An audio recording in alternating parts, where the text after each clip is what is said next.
A very good morning aspirants. आज हम पढ़ेंगे 11 जुलाई 2023 के करंट अफेयर्स। तो जल्दी से निकालें अपना पेपर पेन एंड करें वीडियो के साथ में ही अपनी notes making start. First point है, India joined the champions group of global crisis response group. India ने रिसेंटली जो ग्लोबल क्राइसिस रिस्पांस ग्रुप है उसका चैंपियंस ग्रुप ज्वाइन किया है। अब ये है क्या, ये जिस हम ग्रुप की बात कर रहे हैं ये एक्चुअल में करता क्या है? So it ensures the challenges of food security, energy and financing. तीन मेजर सेक्टर्स पे ये फोकस करता है कि सभी को फूड सिक्योरिटी मिले, कोई भी भूखा ना रहे, हंगर से किसी की डेथ ना हो, एनर्जी सर्विसेज प्रोवाइड करवानी है, फाइनेंशियल सर्विसेज प्रोवाइड करवानी है। तो ये इन तीन सेक्टर्स में काम करता है ग्लोबल लेवल पे, अंतर्राष्ट्रीय स्तर पे। फाइन। सेकेंड पॉइंट है कि 11 जुलाई को कौन सा डे सेलिब्रेट किया जाता है। तो बीच में मैं कुछ डे स्किप भी कर देती हूँ जो इंपॉर्टेंट नहीं रहते, बट ये बहुत ही ज़्यादा फेवरेट क्वेश्चन रहता है एग्जामिनर्स का। ठीक है, आपका अर्थ डे हो गया, वाटर डे हो गया, ये कुछ ऐसे डेज होते हैं ना जिनको विथ थीम आप बिल्कुल रट लो। ठीक है, क्योंकि वो बहुत ज़्यादा ज़रूरी होते हैं एग्जामिनेशन पॉइंट ऑफ व्यू से। सो यहाँ पे हम वर्ल्ड पॉपुलेशन डे की बात कर रहे हैं जो कि 11 जुलाई को मनाया जाता है। अब रिसेंटली पॉपुलेशन से रिलेटेड मैं क्या पढ़ा रही हूँ, तो मैंने आपको डेमोग्राफी बताया। डेमोग्राफी क्या होता है? Systematic study of population. इसके अलावा हमने सेंसस पढ़ा कि जिसमें हम एक प्रॉपर वे में डेटा को कलेक्ट करते हैं, कंपाइल करते हैं, एनालाइज करते हैं और फिर एक रिपोर्ट रिलीज करते हैं, that is known as census. फिर हमने ये पढ़ा कि सेंसस बहुत सी तरह का होता है, जैसे बर्ड सेंसस है, वाटर बॉडी सेंसस है, पॉपुलेशन सेंसस है। पॉपुलेशन सेंसस को ही हम हिंदी में क्या कहते हैं? जनगणना। तो ये सारी चीज़ें रिसेंटली हम पढ़ रहे हैं इकोनॉमिक्स में। फाइन, यहाँ पे पॉपुलेशन वर्ड का यूज़ हुआ तो वो सारी चीज़ें मेरे दिमाग में आ गई। बाकी हम चलिए भटकते नहीं है। वर्ल्ड पॉपुलेशन डे 11 जुलाई को मनाया जाता है। क्यों? ये जो बढ़ती हुई जनसंख्या है इस पर थोड़ा फोकस लाने के लिए कि अगर पॉपुलेशन बढ़ रहा है तो कितना ज़्यादा नुकसान हो रहा है किसी भी कंट्री को, है ना। देखिए, जॉब अपॉर्चुनिटीज नहीं है। क्यों नहीं है? जॉब अपॉर्चुनिटीज उतनी ही है जितनी पहले थी, लेकिन अब पॉपुलेशन बहुत हो गई है, तो जो बढ़ गई है जनसंख्या, जो ज्यादा लोग हो गए हैं, उनके लिए नहीं है जॉब्स। ऐसा नहीं है जॉब्स नहीं है, प्लस लोगों के पास स्किल सेट नहीं है। लोग डिग्री कर लेते हैं बट जो रिक्वायर्ड स्किल्स हैं किसी भी जॉब के लिए, इंडस्ट्री के लिए, वो नहीं है। तो ऐसे बहुत सारी चीज़ें हैं। ठीक है, सो ये फोकस करता है on the urgency and importance of population issues across the globe. चलिए, ग्लोब की तो क्या ही बात करें, बट इंडिया की बात करें, चाइना की बात करें, तो यहाँ पे पॉपुलेशन, ये कहते हैं ना, जनसंख्या विस्फोट ही होता जा रहा है ना। चलिए, अब वर्ल्ड पॉपुलेशन डे जो रिसेंटली सेलिब्रेट किया गया 2023 में, इसका थीम क्या रहा? Imagine a world where all 8 billion of us have a future bursting with promise and potential. Theme आपने याद रखना है, इसमें कुछ समझाने वाला कुछ भी नहीं है।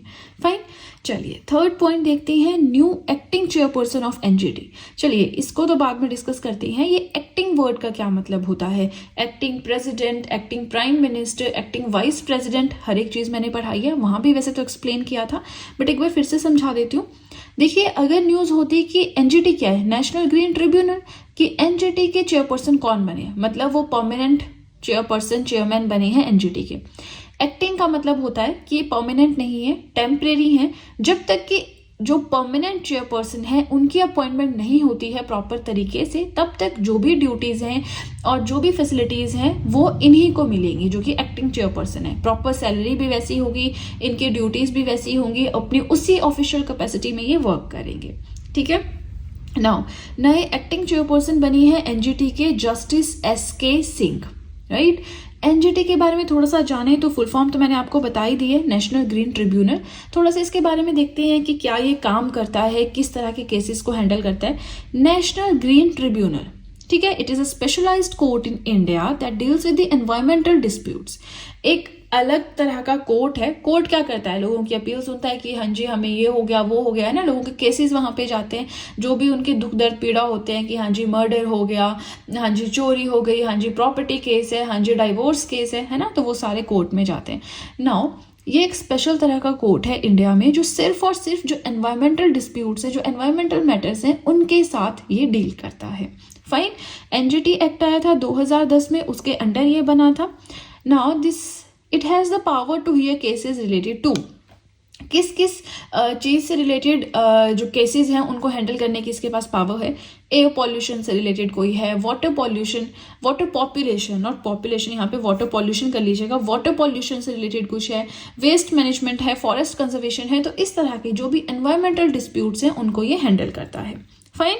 फोर्थ पॉइंट आता है हमारा इंडिया अफ्रीका इंटरनेशनल माइलेट कॉन्फ्रेंस 2023 में, यानी कि इस साल ये जो इंडिया अफ्रीका की इंटरनेशनल माइलेट कॉन्फ्रेंस है कहाँ पे हुई है? नैरोबी केन्या में हुई है। अब देखिए केन्या कौन से कॉन्टिनेंट में, तो इसमें तो कुछ दिमाग लगाने वाली बात ही नहीं है, कुछ रटने वाली बात ही नहीं है। इंडिया और अफ्रीका के बीच में हुई है। अफ्रीका क्या है? एक कॉन्टिनेंट है, जैसे एशिया है, यूरोप है, कॉन्टिनेंट है, नॉर्थ अमेरिका है, साउथ अमेरिका है, कॉन्टिनेंट है। वैसे ही अफ्रीका भी एक कॉन्टिनेंट है जिसमें बहुत सारी कंट्रीज आती हैं, ठीक है। प्लस अफ्रीका इकलौता ऐसा कॉन्टिनेंट है जहां से 3 इमेजिनरी लैटिट्यूडिनल लाइंस क्रॉस करती हैं। कौन कौन सी? Equator, tropic of cancer and tropic of capricorn. बहुत बार मैं आज तक पढ़ा चुकी हूँ, ठीक है। और वर्ल्ड ज्योग्राफी में इवन हम टॉपिक भी यही पढ़ रहे हैं, तो मेरे दिमाग में ये चीज स्ट्राइक कर गई। चलिए, इंडिया अफ्रीका इंटरनेशनल माइलेट कॉन्फ्रेंस हुई है नायरोबी केन्या में 2023 की। क्यों ये कॉन्फ्रेंस हुई है? To celebrate the international year of millets. International year of millets को सेलिब्रेट करने के लिए, जो कि इसी साल यानी 2023 को डिक्लेयर किया गया है। डिक्लेयर किसने किया है? UNGA. UNGA stands for United Nations General Assembly. United Nations का one of the 6 principal organs के अंडर ये आता है। जो 6 प्रिंसिपल ऑर्गन्स है वो मैंने आपको टॉपिक ऑफ द डे की सीरीज में पढ़ाए हैं, स्टैटिक जब पढ़ाया था, ठीक है, वहां पे आप देख सकते हैं। फाइन। अब ये जो कॉन्फ्रेंस हुई है, क्या किस चीज से ये डील कर रही है, क्या यहाँ पे डिस्कशन की जाएगी? So it seeks to raise public awareness about millets. Millets से रिलेटेड लोगों में जागरूकता लाने के लिए क्या इसके यूज हैं, क्यों हमें कंज्यूम करना चाहिए, इसलिए ये कॉन्फ्रेंस रखी गई है। और माइलेट्स क्या होते हैं? These are high in nutrition, nutritional value इनमें ज्यादा होती है। अब देखिए, फर्स्ट पेज पे पढ़े तो हमने 4 ही पॉइंट्स हैं, बट हर एक पॉइंट का अपना सिग्निफिकेंस है, हर एक पॉइंट इंपॉर्टेंट है। तो बस आपसे एक बार फिर से रिक्वेस्ट है कि वीडियो के साथ में नोट्स बनाएं, आपके लिए बहुत ही ज्यादा बेनिफिशियल प्रूव होंगे, ठीक है। और हर एक कोशिश करती हूँ मैं कि हर एक वेबसाइट से सारा कंटेंट उठा लूँ जितना मुझे मिल जाए एक दिन का। कई बार कुछ छूट भी जाता है तो उसको मैं नेक्स्ट डे में ऐड कर देती हूँ, ऐसा कुछ नहीं है।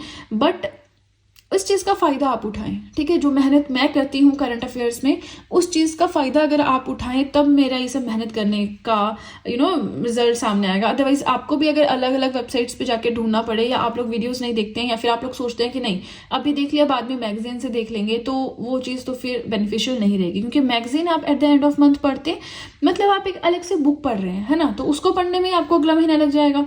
नेक्स्ट मंथ जब तक करंट अफेयर्स होंगे आप नेक्स्ट मंथ पढ़ते रहेंगे। तो इसलिए आप डेली करंट अफेयर्स पढ़ें, ठीक है। डेली करंट अफेयर्स पढ़ने की आदत बहुत अच्छी है, ये पढ़े, एक कॉन्फिडेंस भी डेवलप होता है कि नहीं करंट अफेयर का सब्जेक्ट तो मैंने पढ़ लिया, अब दूसरा सब्जेक्ट पढ़ रहे हैं, ठीक है। तो वो चीज दिमाग में रखें। और चलिए, अब ज्यादा बातें ना करते हुए सीधे चलते हैं अपने नेक्स्ट पेज की ओर। आज का 5th पॉइंट है national space mission for earth observation.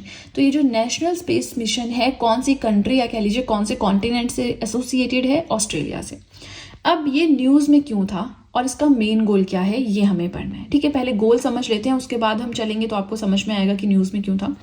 सो इसका मेन गोल है national space mission for earth observation. इसमें सब कुछ छुपा है। अर्थ को ऑब्जर्व करना है, उसके लिए एक स्पेस मिशन लॉन्च किया गया है। अब स्पेस मिशन अर्थ को ऑब्जर्व करने के लिए, देखिए ध्यान से देखते हैं, इसका मेन गोल है to devolve, build and operate a set of 4 satellites scheduled for launch between 2028 to 2033 with the purpose of collecting crucial Earth observation data. अर्थ को ऑब्जर्व करना है स्पेस से, ठीक है। तो उसके लिए अलग अलग तरह के सैटेलाइट्स बनाने का काम इन्होंने खुद पे लिया था। अब देखिए, टाइम पीरियड रखा गया था 2028 से 2033 तक के। इस टेन्योर में ये 4 सैटेलाइट्स को लॉन्च करेंगे, डेवलप भी खुद करेंगे, बनाएंगे भी खुद ही, ऑपरेट भी खुद ही करेंगे। और जब ये लॉन्च करेंगे तो उन सैटेलाइट्स का पर्पस होगा कि अर्थ से रिलेटेड क्रूशियल डेटा को ऑब्जर्व करना है, ठीक है। अर्थ रिलेटेड इंफॉर्मेशन उससे मिलनी थी, लेकिन due to budget constraints, budget की वजह से फंडिंग बहुत चाहिए थी, इतना पैसा नहीं था। So Australia is force to abandon it. Australia ने ये जो मिशन था इसको अबेंडन कर दिया है, ठीक है। 2028 में स्टार्ट होना था, तो चलिए काम तो शुरू से करना पड़ता है पहले से ही, है ना। तो ये मिशन जो है अबेंडन हो गया है, इसलिए ये न्यूज में था, ओके। चलिए 6th पॉइंट देखते हैं, to check alertness of loco pilots. ये लोको पायलट्स क्या होते हैं? तो देखिए, आपने उड़ीसा में वो ट्रेन टकराई थी, उनके बारे में देखा होगा। बहुत ज़्यादा तो मैंने नहीं देखा था, क्योंकि उस टाइम वो न्यूज़ चली थी, बट उस टाइम मैं नहीं देख पाई टीवी पे, क्योंकि टीवी पे ऐसा होता है ना कि वो पूरा अच्छे से विस्तार करके बताते हैं ऐसा वैसा। इंस्टाग्राम पे तो बस वही फोटो आती है, नीचे 2-3 लाइनें लिखी होती हैं, है ना, वही। तो वो ट्रेन टकराई थी, बहुत लोगों की डेथ हुई थी। फिर मैंने बहुत सारे पेरेंट्स ऐसे देखे जो अपने बच्चों को ढूंढ रहे थे, जो कुछ नौकरी पे जा रहे थे, कुछ तो बहुत हार्ट वार्मिंग वो इंसिडेंट था ना। देखिए अभी लोको पायलट्स क्या होते हैं, जो डब्बे होते हैं ना ट्रेन के, जो कोचेज होते हैं, उनको जो ऑपरेट, जैसे बसेस में ड्राइवर होता है, प्लेन्स में पायलट होता है ना, तो वैसे ही बाइक पे बाइकर होता है। तो वैसे जो ये रेलवेज या रेल्स ट्रेन्स होती हैं, इनमें जो वो ड्राइव करते हैं, चलाते हैं, उनको लोको पायलट्स बोलते हैं। अब ट्रेन चलाते टाइम ये अलर्ट है या नहीं, ठीक है, वो चीज़ चेक करने के लिए IIT खड़गपुर ने एक चीज़ बनाई है। क्या बनाया है? Approve device for monitoring their drowsiness. Drowsiness होता है नींद आ रही है, निंद्रावस्था है, लेजी फील कर रहे हैं, है ना, अलर्ट है या नहीं है, इस चीज़ को चेक करने के लिए IIT खड़गपुर ने रिसेंटली एक डिवाइस बनाया है। डिवाइस जो है वो चेक करेगा रियल टाइम अलर्टनेस की, किसी भी पॉइंट ऑफ टाइम में वो कुछ इमेजेस सेंड करेंगे, ऐसा कुछ है, वो बहुत डिटेल में पढ़ने की जरूरत नहीं है। तो फिर एकदम से रिस्पॉन्ड अगर करता है लोको पायलट, मतलब वो अलर्ट है, अदरवाइज नहीं है, है ना। तो अब इस चीज़ की रिक्वायरमेंट क्या है, तो मुझे नहीं लगता आपको रिक्वायरमेंट समझाने की जरूरत है। जो भी एक्सीडेंट्स हुए हैं उससे चलते ये चीज़ सामने आई है। Now Indian railways is facing the challenge of trains wrongly और डेंजरसली क्रॉसिंग सिग्नल्स। अब अगर सिग्नल ग्रीन मिला, रेड मिला है, फिर भी ट्रेन चलती जा रही है, इसका मतलब क्या है कि जो लोको पायलट है वो अलर्ट नहीं है ना, वो तो अपनी धुन में सवार है।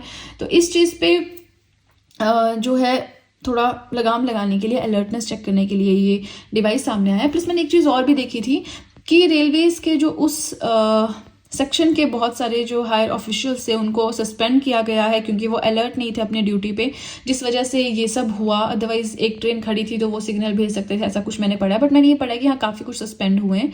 आई एम नॉट श्योर, क्योंकि वो सुनो सुनाई बातें थी, है ना, तो वो आप देख सकते हैं ना। 7th पॉइंट आता है प्रेसिडेंट ऑफ लतविया। अब लतविया कहाँ है, इसका कॉन्टिनेंट, इसके कैपिटल, वो आप खुद पढ़ेंगे। सो ये कंट्री है और बाल्टिक कंट्री है, और यहाँ पे जो है नए प्रेसिडेंट बने हैं, एडगर्स रिनकेविक्स। अब ये क्यों न्यूज़ में है, क्योंकि देखिए एक तो इनका नाम भी टफ है, लतविया का हम इतना ज़्यादा पढ़ते भी नहीं है ना, इतना इंपॉर्टेंट रहता भी नहीं है। हम कुछ फेमस सी कंट्रीज होती हैं वो देखते हैं, जैसे जर्मनी के चांसलर कौन है, ऐसी ऐसी चीज़ें देखते हैं, है ना। नाउ ये न्यूज़ में इसलिए है क्योंकि ये गे हैं, है ना, तो वो समझते हैं आप, ठीक है, क्या कंसेप्ट होता है होमोसेक्सुअलिटी का, वो सब कुछ।